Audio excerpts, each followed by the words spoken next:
जितेंद्र जी अपने घर से जल्दी से तैयार होकर निकले क्योंकि उनकी फैक्ट्री में एक अकाउंटेंट चाहिए था। उसी के इंटरव्यू के लिए कैंडिडेट आए होंगे।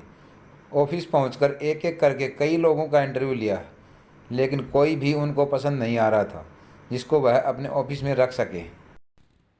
जितेंद्र जी इंटरव्यू लेकर थक चुके थे, लेकिन कोई भी उनको अभी तक जचा नहीं।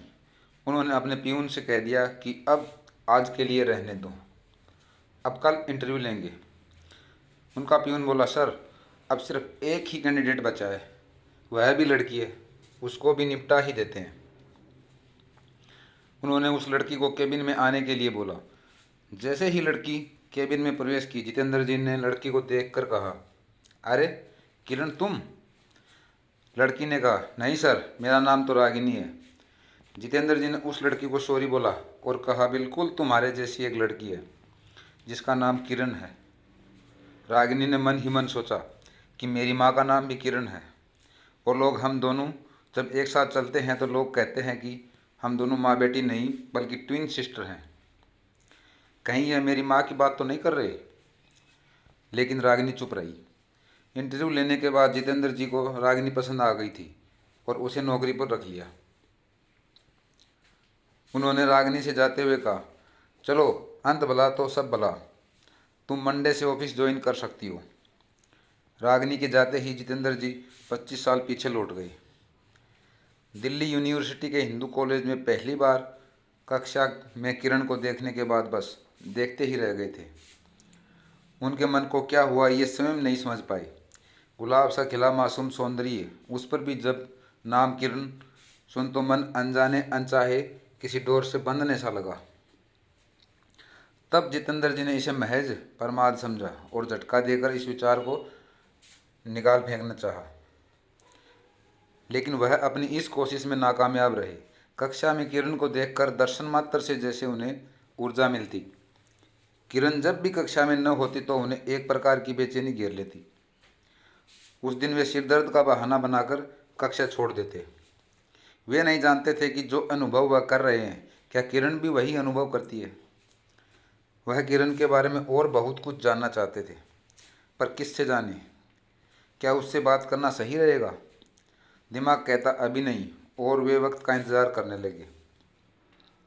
क्योंकि जितेंद्र जी भी अपनी क्लास के होनहार छात्र थे, तो धीरे धीरे किरण से उनकी दोस्ती हो गई।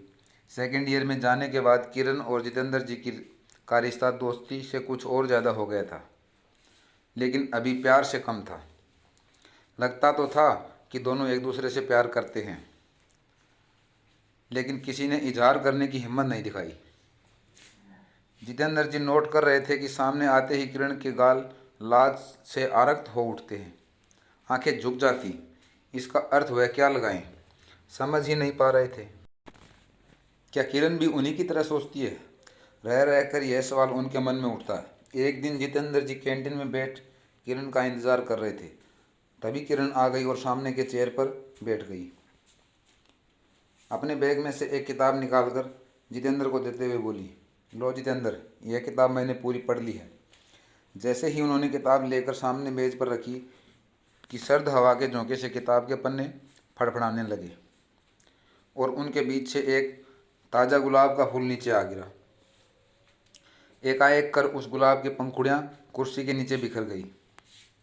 किरण जल्दी से नीचे झुकी, तभी जितेंद्र जी के हाथ भी झुके। दोनों की उंगलियां परस्पर टकरा गई। फूल की कुछ पंखुड़ियां किरण के हाथ आई, कुछ जितेंद्र जी के। जितेंद्र जी ने एक भरपूर नज़र किरण पर डाली। किरण चुपचाप दुपट्टे के कोने को अपनी उंगली में लपेटती वहाँ से चली गई। आज पूरा एक गुलाब उनकी मुट्ठी में कैद था। जिस स्पर्श को वो पाना चाहते थे, आज वह स्वयं उनके मानस को सहला गया था। उनके विचारों को जैसे पंख लग गए। उस दिन के बाद से किरण कभी कॉलेज नहीं आई। अगले महीने जितेंद्र जी का जन्मदिन था। एक दिन पहले किरण की एक सहेली ने जितेंद्र जी को एक लिफाफा पकड़ाया। जितेंद्र जी ने लिफाफा खोला तो उसमें एक जन्मदिन का बधाई पत्र था और उसमें लिखा हुआ था, जितेंद्र जी, मैं आपसे बहुत प्यार करती हूँ, लेकिन किस्मत को हम दोनों का मिलना मंजूर नहीं है। मैंने कॉलेज छोड़ दिया है और आपको मेरी कसम कि आप भी मुझे भूल जाएंगे और आज के बाद ना मुझसे मिलने की कोशिश करेंगे और ना मेरे बारे में पता करने की कोशिश करेंगे। आपकी किरण। जितेंद्र जी ने बहुत प्रयास किया किरण का पता ढूंढने का, लेकिन किरण का पता नहीं चल सका। कॉलेज में भी उन्होंने पता लगाया, लेकिन कॉलेज प्रशासन ने जितेंद्र जी को यह कहकर पता नहीं बताने से मना कर दिया कि उनकी तरफ से कहा गया है कि वह किसी को भी उनके घर का पता ना दें। समय बीतता गया, लेकिन हर साल किरण का एक जन्मदिन का बधाई पत्र जितेंद्र जी के पास जरूर आता था। लिफाफे पर फ्रॉम में सिर्फ आपकी किरण लिखा हुआ होता था, बाकी कुछ नहीं। कहाँ से लेटर आता है यह आज तक पता नहीं चल पाया। किरण के याद में 25 साल गुजार दिए, लेकिन उन्होंने किसी से शादी नहीं की। घर वालों ने कितनी कोशिश की जितेंद्र जी की शादी करने के लिए, लेकिन उन्होंने शादी करने से इनकार कर दिया था। कॉलेज ख़त्म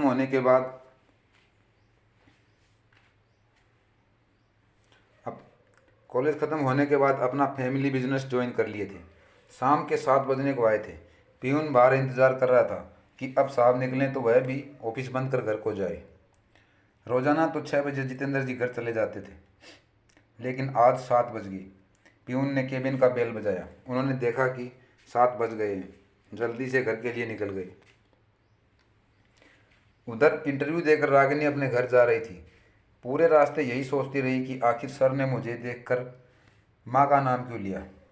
ज़रूर कुछ ना कुछ कनेक्शन तो है। रागिनी ने कई बार माँ को चुपके से एक फ़ोटो को देखते हुए देखा है, लेकिन जब भी अपनी माँ से पूछती है, माँ कहती है समय आने पर बता दूंगी। और उसने आज तक उस फोटो को भी नहीं दिखाया कि उस फोटो में कौन है। रागिनी ने सोच लिया था कि आज उस फोटो का राज पता करके रहेगी। आज वो चुपके से उस फोटो को देखेगी। उस फोटो में कौन है। रागिनी घर पहुंचकर अपनी माँ से बोली, माँ मेरा सिलेक्शन हो गया है, मंडे से ज्वाइन करने के लिए बोला गया है। तुम फटाफट से एक कड़क चाय बना दो। उधर रागिनी की माँ किरण चाय बनाने रसोई में गई और इधर रागिनी चुपके से अपनी माँ का लॉकर खोल उस फोटो को देखने लगी। फोटो में देखा कि यह तो जितेंद्र सर का फोटो है, क्योंकि यह फोटो जवानी का था। अब उम्र ज़्यादा हो गई तो चेहरा भरा पूरा मोटा हो गया है, लेकिन उसे यकीन हो गया था कि जितेंद्र सर का ही फोटो है। इस घर में रागिनी और उसकी माँ किरण अकेले ही रहे थे। पापा का देहांत कुछ साल पहले ही हो गया था। एक बड़ा भाई था तो वह अपने पत्नी के साथ अमेरिका में सेटल था, लेकिन वह कहने को ही सिर्फ भाई था। उसे कोई मतलब नहीं था कि उसकी बहन और माँ कैसे इंडिया में रह रही है। बस कभी कभार फॉर्मेलिटी में फ़ोन पर बात हो जाती है। मंडे से रागिनी ने जितेंद्र जी का ऑफिस ज्वाइन कर लिया, लेकिन उसके मन में एक सवाल बार बार आ रहा था कि आखिर जितेंद्र सर और मेरी माँ का राज क्या है। दोनों एक दूसरे को कैसे जानते हैं। उसने सोच लिया था कि कभी न कभी वह ज़रूर पता करके रहेगी। धीरे धीरे रागिनी और जितेंद्र जी में काफ़ी लगाव हो गया था। जितेंद्र जी रागिनी को बेटी की तरह मानने लगे। अब तो दोनों लंच भी एक साथ ही करने लगे थे। एक दिन लंच करते समय रागिनी ने जितेंद्र जी से पूछा, सर आपकी कितने बेटे बेटियां हैं और वह क्या करते हैं। जितेंद्र जी ने बताया कि बेटा या बेटी तो तब होगा जब मैं शादी करूंगा। रागिनी बोली, इसका मतलब आपने शादी ही नहीं की। क्यों सर। जब रागिनी ने उसका कारण पूछा तो उन्होंने बोला, तुम्हें याद है जब इंटरव्यू देने आई थी तो मैंने तुम्हें देखकर किरण बोल दिया था। बिल्कुल तुम्हारे जैसी थी हूबहू। मैं उससे प्यार करता था, लेकिन एक दिन अचानक से वह गायब हो गई। उसके बाद वह कभी मिली नहीं, लेकिन हर साल लगातार पिछले 25 सालों से मेरे जन्मदिन पर उसका खत जरूर आता है। उसी के इंतज़ार में मैंने 25 साल गुजार दिए।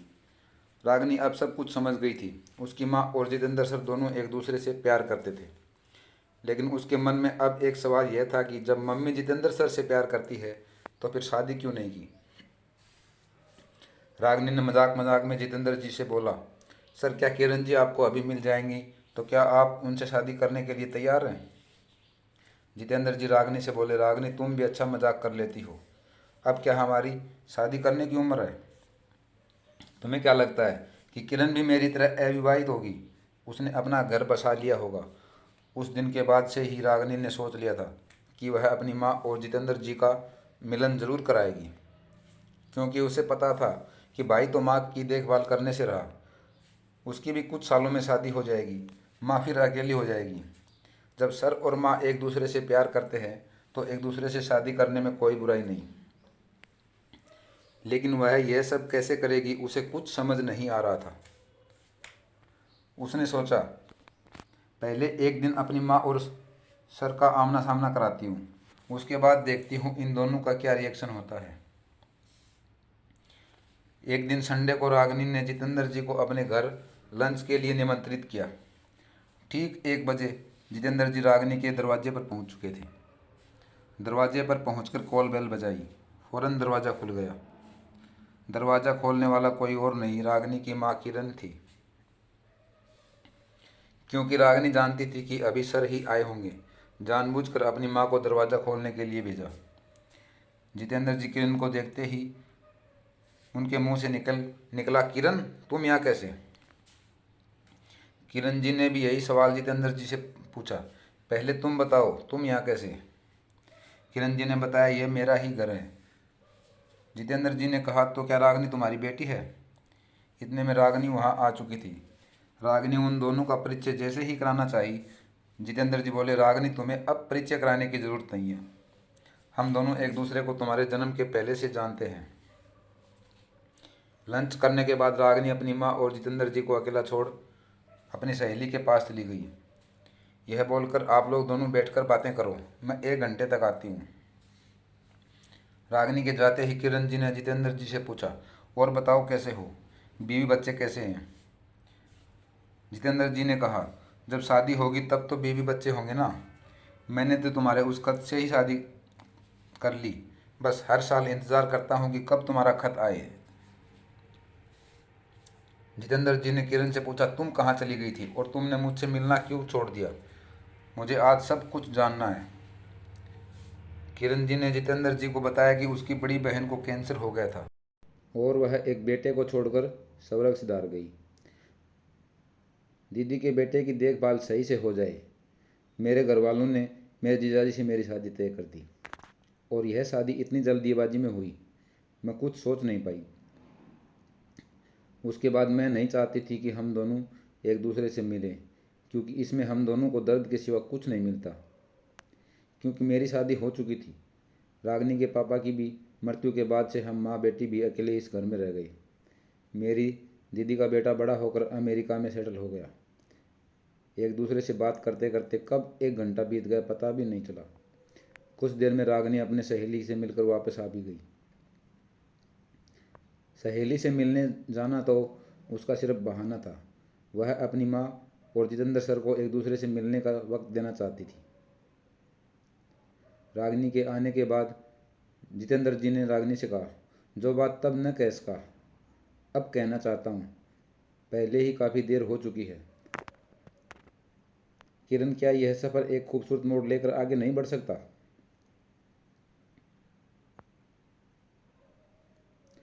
हाथ में चाय की ट्रे लिए रागिनी ने ड्राइंग रूम में घुसते हुए कहा, बढ़ सकता है सर, मैं आपके और माँ के सफ़र को आगे बढ़ाऊंगी। हाथ में पकड़ी चाय की ट्रे को सेंटर टेबल पर रख वह माँ के पास आकर बैठ गई और उनका हाथ अपने हाथ में ले लिया। सर, मैंने माँ को कितनी ही बार आपका फोटो देखते देखा है। मैं जानती हूँ कि माँ आपको बहुत प्यार करती है। मैं भी पापा के प्यार को तरस रही हूँ। मेरी शादी के बाद आखिर माँ को भी तो अपना दुख सुख बांटने वाला कोई चाहिए। आप और माँ एक होकर भी अलग अलग हैं, अब अलग नहीं रहेंगे। तो जानती है क्या कह रही है? आंखें झर रही थी किरण की। सच बताना माँ, तुम्हें इन आंसुओं की कसम, जो मैं चाहती हूँ वह आप नहीं चाहती। सर, क्या आपको पापा कहने का हक है मुझे? रागिनी ने दोनों से एक ही लफ्ज़ में अपना सवाल पूछ लिया। जितेंद्र जी ने किरण को अपने कंधे से लगाकर उसका माथा चूम लिया। सारी दुनिया की खुशियाँ आज अचानक मेरी झोली में आ गई। पहली बार पापा बना हूँ, पहली बार बेटी मिली है, मैं मना कर ही नहीं सकता। जितेंद्र जी कहते कहते भाव विभोर हो उठे। धन्यवाद दोस्तों।